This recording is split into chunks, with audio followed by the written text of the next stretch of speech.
പോലീസുകാരിയെ ഇല്ലാതാക്കിയ കത്തോലിക്ക സന്യാസിനിയുടെ കഥ. ആ പോലീസുകാരുടെ അവസാനമായിരുന്നു അന്ന്. തളരാത്ത മനസ്സും പതറാത്ത കരളുറപ്പുമായാണ് അവൾ പോലീസ് കുപ്പായം എടുത്തണിഞ്ഞത്. എന്നാൽ അന്ന് ആ പോലീസുകാരിയുടെ അവസാനമായിരുന്നു. ഒരു സൈനികന്റെ മകളായി നേപ്പിൾസിലാണ് ടോസ്കോ ഫെറാൻഡയുടെ ജനനം. സഹോദരനും അച്ഛൻ്റെ പാത പിന്തുടർന്ന് സൈന്യത്തിൽ ചേർന്നു. ചെറുപ്പം മുതലേ ഫോഴ്സിനോടുള്ള താല്പര്യം അവളുടെ 19ാമത്തെ വയസ്സിൽ ഇറ്റലിയുടെ പോലീസ് യൂണിഫോം ഇടാൻ അവളെ പ്രാപ്തയാക്കി. അങ്ങനെ അവളുടെ ജീവിതം മുന്നോട്ട് നീങ്ങുന്നു.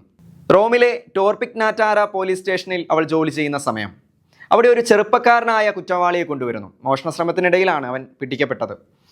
പ്രായപൂർത്തിയാകാത്ത അവൻ ചെയ്ത ആദ്യത്തെ മോഷണമായിരുന്നു അത്. താൻ പിടിക്കപ്പെട്ടതിൻ്റെ വേദനയിലും കുറ്റബോധത്തിലും പേടിയിലും അവൻ കരയാൻ തുടങ്ങി. ചുറ്റുമുള്ള പോലീസുകാർ അത് കാര്യമാക്കിയില്ല. ടോസ്കയെ കണ്ടപ്പോൾ അവൻ വിറയലോടെ അവളോട് ചോദിച്ചു, എന്നെ ഒന്ന് കെട്ടിപ്പിടിക്കാമോ? എന്നാൽ പോലീസ് യൂണിഫോമിലായിരുന്ന അവൾ എടുത്തടിച്ച് അവനോട് നോ എന്ന് പറഞ്ഞു. അവൾ അവനെ ശ്രദ്ധിക്കാതെ മാറി നിന്നു. നമുക്കറിയാം, ഒരു മനുഷ്യനെ നല്ലതും ചീത്തയുമാക്കി മാറ്റുന്നത് അവൻ്റെ ചുറ്റുമുള്ള സാഹചര്യങ്ങളാണ്. ചെറുപ്പം മുതലേ അവനെ സ്വാധീനിച്ചിട്ടുള്ള, അവന് നേരിടേണ്ടി വന്നിട്ടുള്ള വിവിധ തരം അനുഭവങ്ങളാണ്. ഒരുപക്ഷെ അത്തരം അനുഭവങ്ങളിലൂടെ ആ ബാലനും കടന്നു പോയിട്ടുണ്ടാകാം. ആ സാഹചര്യത്തിൽ പേടിച്ചുപോയ അവൻ ഒരു ആശ്വാസം തേടിയാകാം തന്നെ ഒന്ന് ചേർത്ത് പിടിക്കാമോ എന്ന് ചോദിച്ചത്. എന്നാൽ അവൻ്റെ ആ നിഷ്കളങ്കമായ ആ ചോദ്യം അവിടെ തിരസ്കരിക്കപ്പെടുകയാണ് ചെയ്തത്.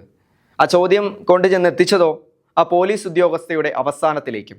ഈ സംഭവം ടോസ്കോ ഫെറാൻഡയുടെ ജീവിതം മാറ്റിമറിക്കുകയാണ്. അവൾ ചിന്തിച്ചു, തെല്ലൊരു ആശ്വാസം തേടിയാകാം അവൻ എന്നോട് അങ്ങനെ പറഞ്ഞത്. ആ ഒരു ആലിംഗനത്തോടെ അവൻ്റെ പ്രശ്നങ്ങളെല്ലാം മാറിയേനെ. ആരും കൂടെയില്ല എന്ന തോന്നലാകാം അവനെ ഈ അവസ്ഥയിലേക്ക് നയിച്ചത്. ഈ ചിന്ത കൂടെ കൂടെ അവളെ അലട്ടാൻ തുടങ്ങി. തിരികെ വീട്ടിലെത്തിയ അവൾ താനും തെറ്റുകാരിയാണ് എന്ന് മനസ്സിലാക്കി. കണ്ണാടി നോക്കി അവൾ ഇങ്ങനെ പറഞ്ഞു, ടോസ്ക, നീ ഒരുപാട് മാറിപ്പോയി. ഈ സംഭവം അവളുടെ കുറവുകൾ തിരിച്ചറിയാൻ അവളെ സഹായിക്കുകയാണ്. യേശുവിലേക്ക് കൂടുതൽ അവളെ അടുപ്പിക്കുകയാണ്. അവൾ പറയുന്നത് ഇങ്ങനെയാണ്, യേശുവുമായി വ്യക്തിപരമായ ഒരു ബന്ധമില്ലാത്തതാണ് ഇതിനെല്ലാം കാരണമായതെന്ന്. അവൾ തൻ്റെ പോലീസ് കുപ്പായം ഉപേക്ഷിച്ച് ക്യൂൻ ഓഫ് അപ്പസ്തോൽസ് ഇൻസ്റ്റിറ്റ്യൂട്ട് ഫോർ വെക്കേഷൻസിൽ അംഗമായി. അങ്ങനെ ഒടുവിൽ ടോസ്ക ഒരു സന്യാസിനിയായി മാറുകയാണ്. 55-കാരിയായ സിസ്റ്റർ ടോസ്ക സന്യാസ ജീവിതത്തിൻ്റെ സിൽവർ ജൂബിലിയും കഴിഞ്ഞ് തൻ്റെ സേവനം തുടരുകയാണ്. സിസ്റ്റേഴ്സ് ഓഫ് മേരി ക്യൂൻ അപ്പസ്തോലസിൻ്റെ സുപ്പീരിയർ ജനറൽ ടാസ്കാനിയിലെ പ്രായപൂർത്തിയാവാത്തവരുടെയും ദുർബലരായവരുടെയും സംരക്ഷണത്തിനായുള്ള പ്രാദേശിക സേവനം, ദൈവവിളി പ്രോത്സാഹിപ്പിക്കൽ, യുവജന ശുശ്രൂഷകളുടെ ചുമതല തുടങ്ങി ഒട്ടേറെ സേവനങ്ങളിൽ സിസ്റ്റർ ടോസ്ക ഇന്ന് മുൻപന്തിയിലാണ്